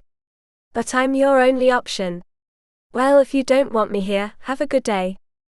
He set down the glass and left. Daniel downed the brandy in one gulp. The morning had promised well, and now he felt like crying over the injustice of his situation. If Miss Whitcombe were here, he murmured, she'd scold me for letting anger take over. He knew it. With her present, he would have acted differently. He could even imagine her putting Percy in his place without raising her voice. What a woman, he thought, resigning himself to a long afternoon with numbers and her absence. By mid-afternoon he was slightly dazed. He had taken another brandy after lunch. The figures danced before his eyes. He tried to repeat the exercise but couldn't keep his balance. When he got into bed shortly after dinner, he surrendered to a bitter thought. Percy was right. He was a lost cause. Chapter 14. Easing the pain. The next morning, Edith tapped her foot impatiently on the floor as she waited for the Duke's carriage, oblivious, or pretending to be, to her mother's loud indignation. Lady Agatha Whitcombe had been complaining since breakfast, from the moment Edith announced that Dorothy didn't need to attend the exercise session. My sister would be a distraction for him. Precisely why she should accompany you, her mother replied. The poor man isn't remotely interested in interacting with a woman, Edith said, firmly pushing away the unexpected sting her own words caused. He isn't, and he shouldn't be, she reminded herself. All men are, Agatha declared. It's part of their more primal nature. Dorothy, informed of the plan, remained in bed nursing a conveniently timed stomachache. Judith, on the other hand, had already left for a women's league meeting. Montford's valet greeted her politely, and showed no surprise at seeing only one passenger. Edith climbed into the carriage with a lighter heart than she would admit. She couldn't deny the excitement she felt at seeing the Duke again. She hoped he had practiced. The previous day had dragged endlessly. More than once she was tempted to travel the miles to Montford Hall just to make sure he was all right. Foolish, she told herself. A duke doesn't need my worries. He had plenty of responsibilities. He surely hadn't spent the day with the same restless feeling as she had. Daniel scolded himself. He felt ridiculous, hesitant like a boy. He awaited Miss Whitcombe's arrival, with an uneasy mix of anticipation and fear. Not only had he not practiced enough, but the excess brandy still weighed heavily on his body. Hoping she wouldn't notice his condition was absurd, nothing escaped Miss Whitcombe's watchful eyes. As he had expected, she narrowed her eyes the moment she entered the study. Are you feeling unwell, Montford? No, good morning, Montford, he replied with forced lightness, trying to divert attention. Your expression says otherwise, she answered, hands on her hips. Daniel searched for a witty reply, and then noticed she was alone. And Miss Dorothy isn't accompanying you today? He allowed himself a fleeting satisfaction when he saw her cross her arms defensively, stepping down from that pedestal of control that intimidated him so much. I thought you'd prefer not to have an audience, she said quietly. Shame struck him harder than any reproach. She had risked her reputation for him, he realized. His sarcasm and lack of discipline now seemed petty. Forgive me, Miss Whitcombe. She held his gaze for barely a second. Shall we begin? Edith suspected the Duke was suffering the consequences of a heavy night. She had long learned that lecturing about alcohol was useless. Everyone had to choose for themselves. She trusted that as he improved, he would no longer need that numbness. We'll start with breathing, she said. Filling your body with air will help. She was glad to see color return to his face. He began the exercise without reminders. Excellent, she said. His balance faltered in the second phase, but Edith chose to encourage him. He was trying, and that was what mattered. I should have practiced more, he admitted. The accounts absorbed me. She let the excuse slide for now. Not today, she thought, but not always. Let's try something new, she proposed. Watch. She showed him the movement, feet together, arms rising slowly, stretching toward the ceiling, a slight backward lean, hold, and return. She felt his complete attention, almost physical. His concentration was such that he didn't even blink. That's why she was surprised when he asked her to repeat the demonstration. Daniel then understood something uncomfortable. Although these exercises did not yet restore his mobility or erase his scars, watching Miss Whitcombe had a deeply unsettling effect. She didn't seem aware of how captivating she was as she stretched with precision, arched with control, moved with a confidence that asked for no permission. How does she do it? He wondered. How does she make me forget what I am now? When she signaled it was his turn, the spell broke. He tried to imitate her, but his body protested harshly. His thighs trembled. Keeping his eyes on the ceiling stripped him of his anchor, her. Leaning backward, demanded a dangerous push for his condition. He prayed his jacket wouldn't betray more than he already felt, slipping, losing control. I sense some discomfort, Edith observed, noticing the blush rising on his face. She had a vague notion, learned amid the scandalized whispers in the League, of men's reactions to desire. But this couldn't mean. "It's nothing," he answered quickly, adjusting his jacket. "Lack of fitness." "That's precisely why we're taking it slow," she said. She had no time to add more. The Duke slumped into the chair, bringing his hand to his thigh. "Damn cramp." Edith didn't hesitate.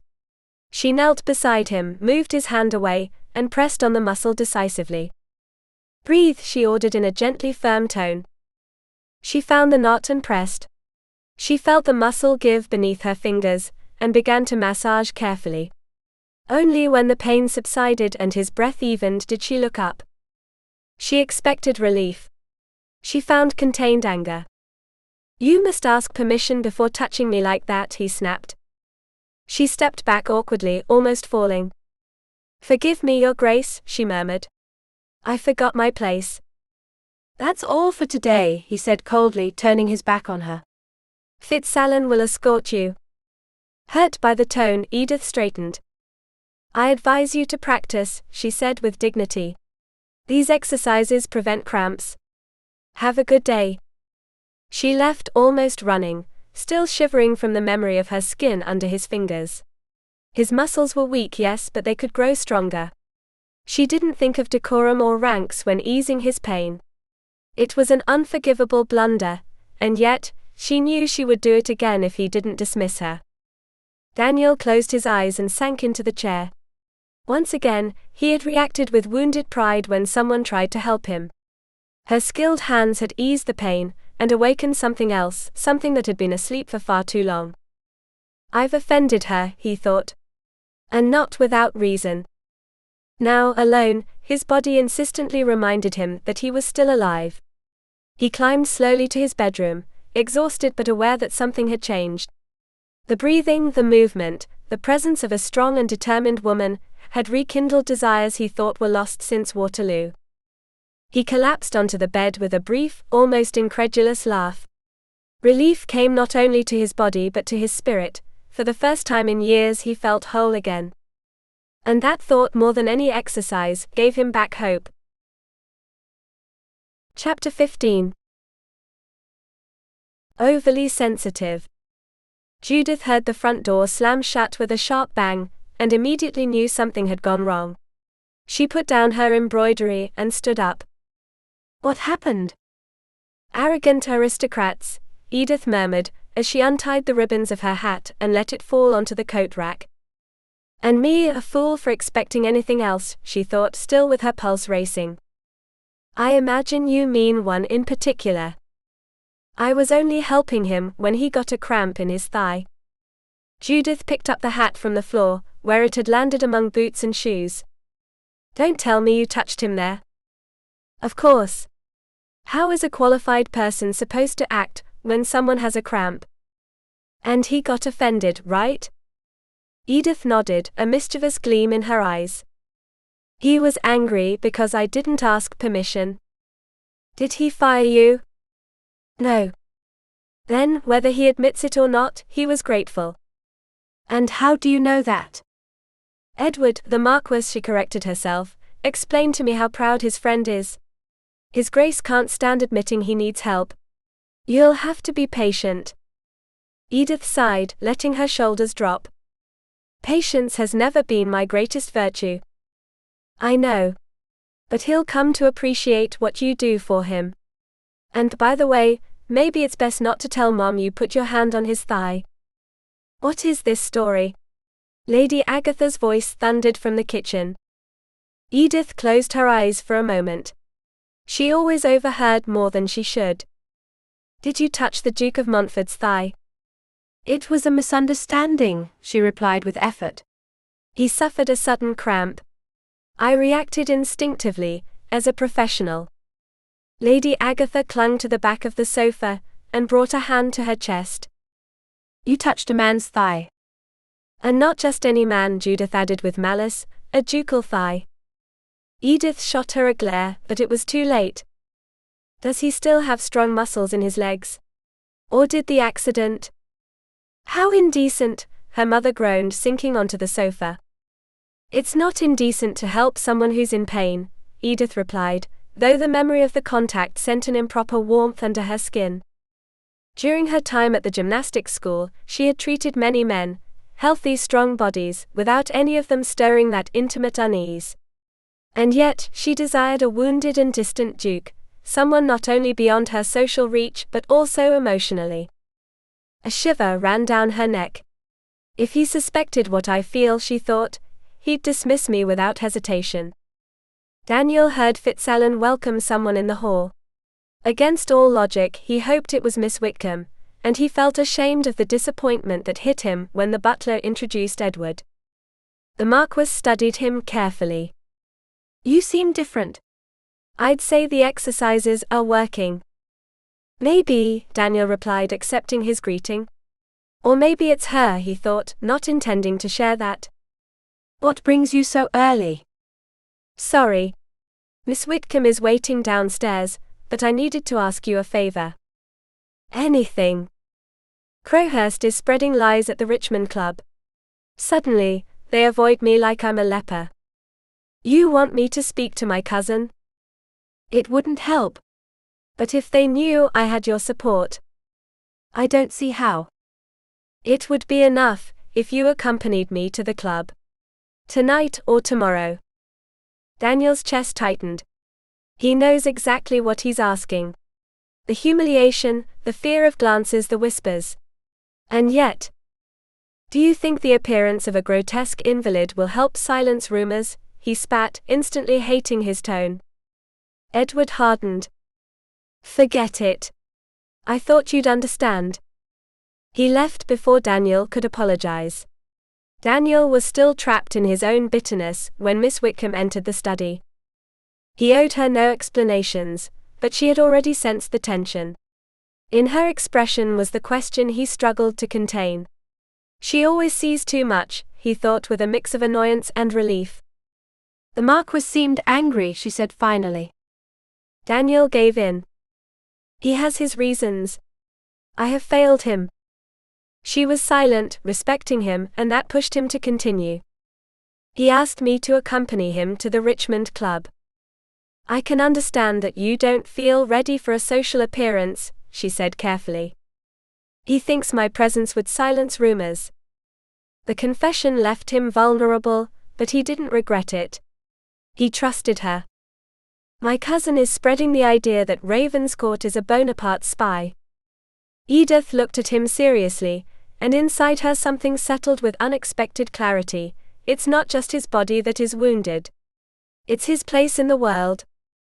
And seeing him like that, Daniel knew he had crossed a threshold he no longer wished to retreat from. Chapter 16. Healing. Edith felt her throat tighten. Strangely, the first image to cross her mind was Judith's indignation at such an accusation against Montague. But deeper matters were at stake. Montford was clearly wounded by having refused to support a friend when he needed him most.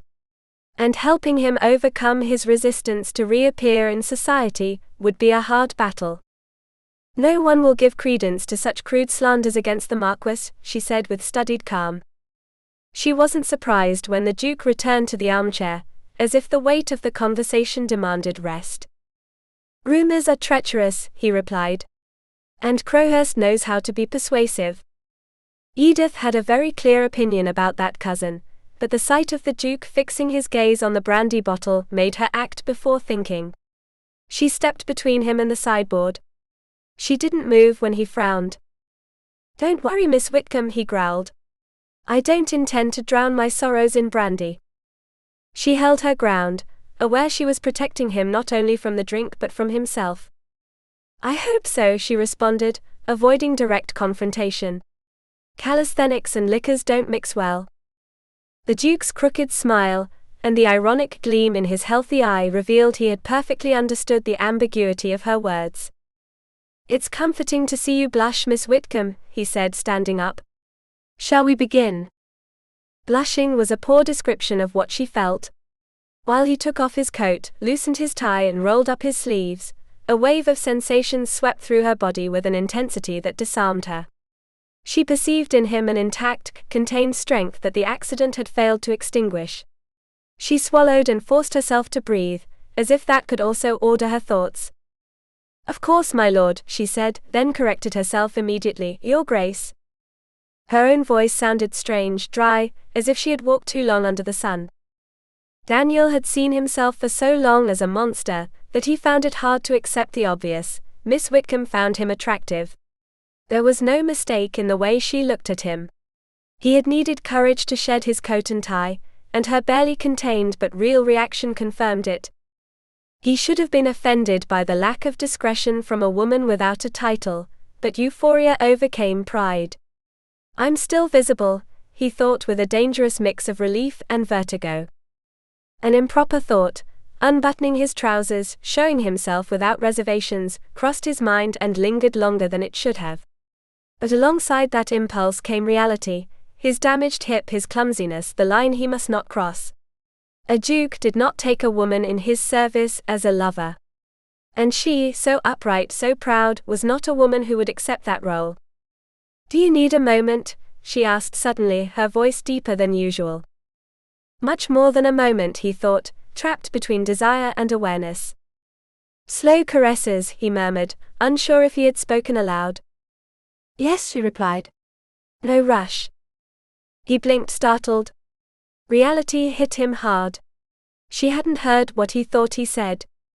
Edith shuddered under the assault of those sensations she didn't know, or didn't want to name. "Are you cold, Miss Whitcombe?" he asked, raising an eyebrow. Had he noticed? Had he understood that what disturbed her wasn't the air in the room? For a moment a dangerous idea took hold, that he might hold her, protect her from the trembling. But reason imposed itself harshly. To desire a duke was unacceptable. And dangerous. He could destroy her without meaning to. She was too proud to become the distraction of any man. And too aware of what her sisters would lose if she erred. She saw how the intensity of his gaze cooled, as if he too had recognized the abyss. "Shall we begin?" he said, now distant. "Yes, Your Grace." She guided him through the familiar routine, satisfied with the clear progress in his movements. She could touch him, she thought, with a mix of desire and discipline, but forced herself not to. The breathing, which was supposed to anchor her, failed to calm her pulse. Then she understood, with uncomfortable clarity, those women who defended impossible relationships. She didn't justify them, but she could no longer judge them the same. "You mentioned a variation," he said, pulling her from her thoughts. "Yes," she replied. "This time we'll separate the feet when leaning." She demonstrated the posture carefully, aware of the tension it involved. When he stood up, she saw him sweaty, focused, too much. Montford tried, but after several repetitions it became clear his mind was elsewhere. "That's enough for today," she decided. "Good day, Your Grace. Until tomorrow." "Thank you, Miss Whitcombe," he replied with a shade of disappointment she didn't miss. She was already heading to the door when he spoke, knowing the risk. "Forgive my frankness, but I think you'll regret not helping the Marquess." She left before he could answer. Daniel let out a short laugh. He had a disarming boldness. And he was right. He already regretted his cowardice. He looked at the brandy bottle, without touching it. That too was running away. It was ironic to admit, Edith Whitcombe was exactly the kind of woman he would have wanted as a wife. Steady, honest, incapable of hiding what she thought. Calling the attraction she sparked in him an attraction didn't do it justice. "What are you thinking?" he growled. "It's not noble." His father's voice seemed to echo in the room, and that annoyed him. "And she deserves better than a broken man." He closed his eyes. He was exhausted, but his breathing was already natural. And against all logic, the certainty that Edith didn't see him as an invalid brought a smile, rare, imperfect, to his war-marked face. Chapter 17. It was not the end of the world. "How much longer until you tie my tie?" Daniel hissed, annoyed at his own impatience. Since Miss Whitcombe had left, He had sent an invitation to Edward for dinner at the Albion Club. His friend had accepted, and now there was no turning back. If he didn't go, he'd lose more than an evening, he'd lose a friendship. Benedict of course sensed his master's tension. "You must present yourself at your best, Your Grace," he replied, focused on the knot. Daniel closed his eyes and brought his attention to his breathing, as he had been taught. Best appearance, he thought with weary irony. No amount of care could fully hide what the war had taken from him. Still, he was Duke of a respected territory, and his presence at the club would serve Edward. That had to be enough. The temptation of a brandy sneaked in strongly, but he dismissed it. There would be liquor at the club, and he wasn't going to feed rumors about his supposed dependents. Silence had done enough damage already. Despite the heavy weight on his chest, something inside him felt strangely relieved to have decided to end his isolation. And he knew, without needing to name it, whom to thank. "Ready, Your Grace," Benedict announced, stepping back. Daniel avoided the oval mirror. His reflection might shatter the newly found resolve. "My cane, please." He gripped the silver handle, as it was handed to him. "The finishing touch," the valet said proudly. "I've never seen one like this with a dog's head." "Not just any dog," Daniel replied. "An English setter. Ironically, it comes from India." Benedict frowned, confused, then smiled. "It could be your talisman, Your Grace." Daniel accepted the word. At Montford Hall he didn't need it, but the club building with its stairs and tricky floors was another matter. The very idea of stumbling as he got out of the carriage, in front of the Drury Lane Theatre, made him tense. He didn't want to become a spectacle. The cane had belonged to his grandfather, a man he never met. It reminded him that he still represented an ancient and proud family. An anchor. A talisman.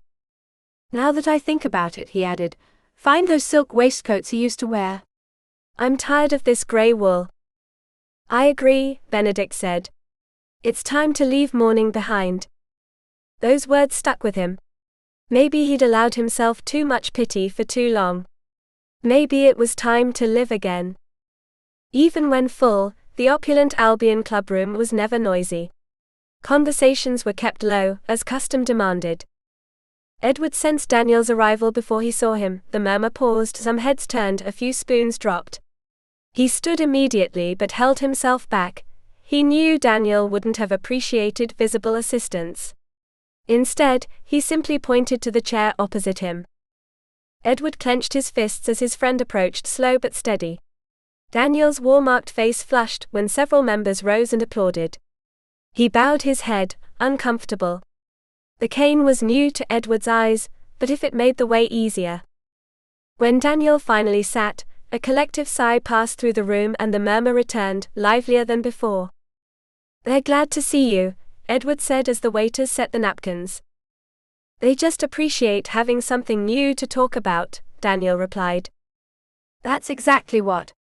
Edward stopped himself, aware of the possible misunderstanding. "I know," Daniel reassured him, handing the cane to the waiter. "Take care of it, please." "Of course, Your Grace." "Shall I serve you some brandy?" "The same as the Marquess." "It's a pleasure to have you back with us, Your Grace," the waiter added before leaving. A lump formed in Edward's throat. "I needed this," he confessed. "We've had good times here." Daniel hated sherry. A brandy would have calmed his nausea, but he wasn't going to start like that. Still, what truly rose in his throat wasn't the liquor but the memory of simpler times. "I want you to know how much I appreciate you coming," Edward said. "I know it hasn't been easy." Daniel raised his glass. "To old times." The clinking of the glass seemed to cut through the years. "I'd be lying if I said I wasn't scared at Waterloo," he admitted, seeing the French advance. "We all were," Edward responded. Daniel took a deep breath. "But when I got trapped under Aquila, it wasn't fear. It was a sense of the end." Edward drank in silence. "Coming here tonight meant facing something worse than the battle," Daniel continued. "Maybe it sounds cowardly. The greatest fear I felt, Edward finally said, was when the horse fell on you. Everything else, everything I did after was because you didn't complain, even when you were broken. I was in shock, Daniel replied. And you deserved that medal. Edward shook his head. No one could call you a coward. You fought with limits others wouldn't have survived. The waiter returned with the menu, and Daniel let Edward choose for both. Then, with a pang of embarrassment, he realized he had never considered his friend's invisible wounds. Not the end of the world, he told himself, surprised by the relief he felt. I have to admit, he added, that Miss Whitcombe is partly to blame for me being here. She doesn't mince words, Edward laughed. She's brought back some optimism. Good heavens, that sparkle in your eyes means she matters. More than is wise, Daniel admitted. I hadn't felt like this in years. Edward raised his Bordeaux glass. I toast to that. Have you told her? Don't be ridiculous. Dukes don't court gym instructors. You sound like my father, Edward replied, drawing some looks. And like mine, Daniel thought. I'm beginning to believe, Edward continued quietly, that many ideas from the older generation are losing their meaning. Wealth no longer belongs solely to the aristocracy. The North is changing. Daniel listened closely. Maybe he wasn't the only one coming out of his confinement. Maybe the whole world was starting to move again. Chapter 18. Naturalness. When Edith entered the Duke's study the next morning, the first thing she noticed was his disheveled appearance. And to her surprise, he was smiling. It wasn't a broad smile but something rarer, a bright crack in a face used to severity. If she'd been bolder, she would have told him he looked like someone who hadn't slept all night. I haven't slept, he said, as if reading her thoughts. Edith suppressed a laugh. That's quite obvious, though you don't look tired. No, he didn't. There was a new liveliness in his eyes, an almost youthful restlessness that disarmed her. Something has changed, she thought, with a mix of relief and caution. I imagine you're wondering what kept me awake, Daniel added. Well, she hesitated, aware it wasn't her place to pry. I was thinking about some things Edward told me last night, during dinner at the Albion Club. Instinctively, Edith brought her hands to her chest. You went after all. Her joy escaped before she could stop it. I was hoping you would. She hurried to compose herself. Forgive me, Your Grace. It's none of my business. I asked you to call me Montford, he replied, not wiping the smile away. And I must confess it was thanks to you that I found the courage to go. That was too personal. Edith felt it as a step beyond the line she had promised herself not to cross. No doubt the Marquess appreciated your presence. Much more when some gentlemen stood to applaud my entrance. The news warmed her chest. Not just relief, pride. Good, she thought. Very good. They even came to say goodbye at the end of the evening. I didn't expect that. He didn't say what he had really feared, sidelong glances, repulsion, silence. Edith understood the care with which he skirted those words. I enjoyed myself, he continued. Good food, good wine, good company. I was a fool to exclude myself from the world for so long. You suffered a terrible accident, Montford, she said softly. It took many things from you, but not all that you still have to offer. She stopped just in time. Don't say beauty. Don't say face. He raised an eyebrow, as if he had guessed what she'd left unsaid. Edward thinks the world we know's changing, he said, steering the conversation away. He gestured toward the sofa. Please sit. I'm interested in your opinion. The night before, back at home, Daniel had been unable to sleep. He had replayed every moment of the evening, still surprised by the warm welcome, by the relief of realizing that his presence and his friendship with Edward had made a difference. Afterward, his mind had drifted to the conversation about industry and the future. His cousin resisted investing, but the dukedom was his. He could decide. And unexpectedly, he wanted to know Edith Whitcombe's opinion. Not only did he respect her, he enjoyed listening to her. Now, sitting across from him, she fidgeted with the lace cuffs. That nervousness was unusual for her. I've caught her off guard, he thought. I didn't mean to put you on the spot, she said. Edward thinks noble families must adapt to the times. Adapting is never easy, she replied, looking down at her knees. I don't want to be intrusive, he lied, aware of his sudden need to understand her. But you speak as someone who's had to do just that. Our lives changed completely when my father died, she whispered. I understand, he said. When mine passed, I became Duke overnight. She looked up abruptly. In her amber eyes burned something that wasn't sadness. Anger, he realized. I suppose you didn't then discover your father had squandered the family fortune, she said, leaving you with nothing. The blow was sharp and deserved. No, he admitted, but I do know something about facing sudden change, Miss Whitcombe. Edith felt a knot in her stomach. Once again too far. I'm sorry, Montford, she murmured. That was a careless remark. He took a deep breath, just as she had taught him, and sat beside her. Since the accident, he said, everyone but you and Edward has treated me like I'm made of glass. He took her hand. As if I could break at any moment. The contact left her breathless. His spicy scent, the warmth of his skin, it was dangerous. Too easy to lean toward him and forget who she was. My harshness hasn't helped, he added. I've been a bitter coward. Edith looked at their intertwined hands, incredulous. This man trusts me, she thought, with an unexpected vertigo.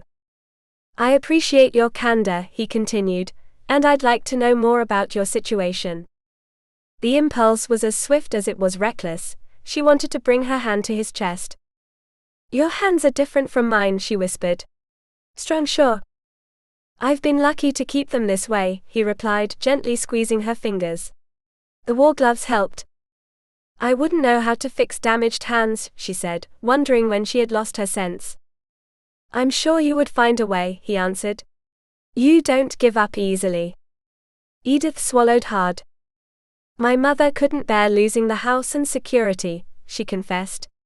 She fell into a deep melancholy. Only now is she beginning to recover.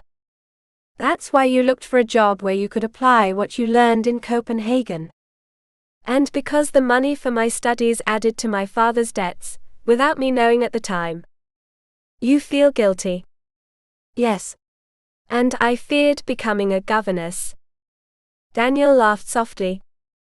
I don't blame you. If I recall how I made my own suffer. That's when you met the Marquess. Exactly. At least something good came out of Eton. She smiled. My father believed in educating women. We were lucky. Many of the women I work with can't read. You work. Too late to keep quiet now. In the Women's League. We help those who've fallen on hard times, those who clash with laws made for men. She paused only to breathe, then continued, clear, firm, without embellishment. When she finished, she feared she'd gone too far. Daniel shook his head slowly. That's why Edward's words disturbed me so much. I hid from the world, and the world kept moving. Forgive my frankness, she said, but most of the aristocracy doesn't ignore reality from isolation, they prefer not to see it. He wasn't offended. On the contrary, in his eyes there was something new, a spark of recognition. And for the first time, Edith felt she was not just speaking with a duke, but with a man who was finally beginning to wake up. Chapter 19. Insomnia. These days you have a cheerful air about you, Your Grace, Benedict observed that night as he helped him prepare for bed. Cheerful. Daniel thought, surprised, and not entirely uncomfortable with the word. Had his valet just winked at him? Never had Benedict, so sober by nature, allowed himself such familiarity. Of course, he also knew that Miss Whitcombe had agreed to stay for luncheon. The Danish exercises are agreeing with me, he admitted. It was not the whole truth. He had discovered that the simple act of easing the constant vigilance over his own body, restored something akin to pleasure. And there were other practices, more solitary ones, that also kept him awake at night. Not exactly relaxed. Arguing with Miss Whitcombe did not calm him, it inflamed him. It sharpened his mind and, to his dismay, his body as well. At first he had recoiled from the idea of anyone touching his deformities. Now, by contrast, his mouth went dry in anticipation at the thought of future massage sessions. That desire irritated him, and made him feel alive in equal measure. That morning they had spoken at length about social classes, about injustices, about the misery in which so many veterans of the Napoleonic Wars struggled to survive. They had also touched on lighter matters. Some of the things she told him, especially those related to the situation of women she knew through her charitable work, had left him unsettled. She had said nothing further about her family's finances, but Daniel sensed that those privations explained the sisters' commitment to that organization.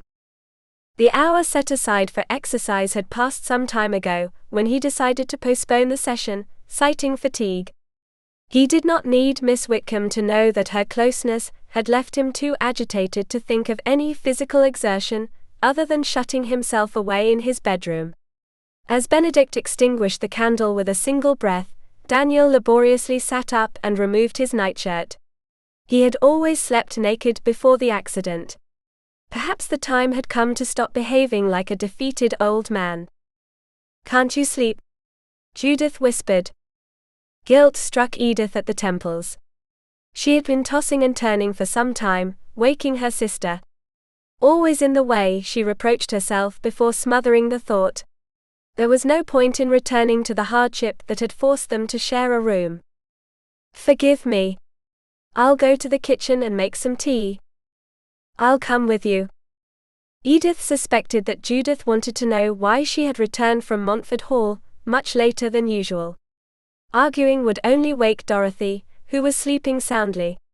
They put on their dressing gowns and slippers and went downstairs in silence. It was vital not to wake their mother. A nocturnal alarm could end in a nervous crisis.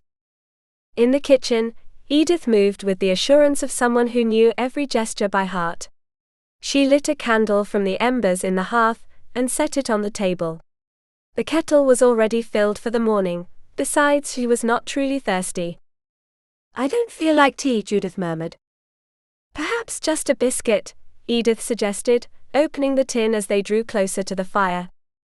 Tea and biscuits, a habit inherited from better times, was one of the few indulgences the Whitcombe family still allowed themselves.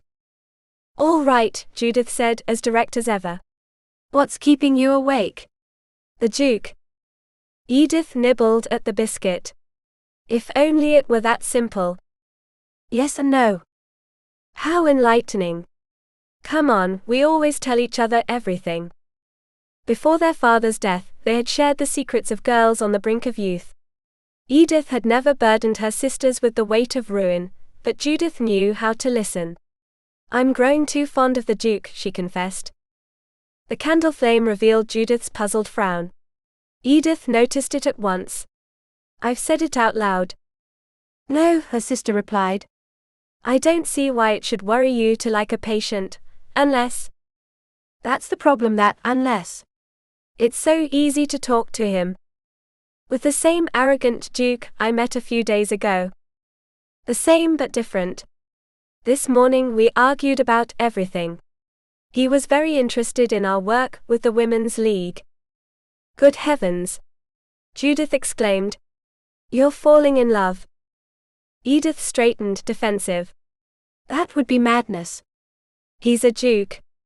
And Dukes don't fall in love with women like me." "Then he hasn't shown any interest."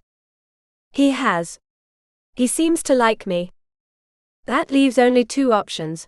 Either he wants to try something serious, or he's thinking of making you his mistress." A shiver ran through Edith. Suddenly the biscuit tasted like dust. She had never allowed herself to imagine being in bed with a man, but the image of Daniel Ashcroft tempted her with dangerous force. "Get a grip," she ordered herself. "I think he's too honorable to seduce me. And he's convinced he's a monster. Though he does seem willing to question certain class barriers." Even so, it's absurd to think he'd want anything with me. From what you say, you're already friends. It's just that you want more. Is it that obvious? Your eyes light up when you talk about him. And it's not the only thing that lights up when we're together, Edith admitted, pointing to herself without shame. I lose control of my nipples and there's a burning, here.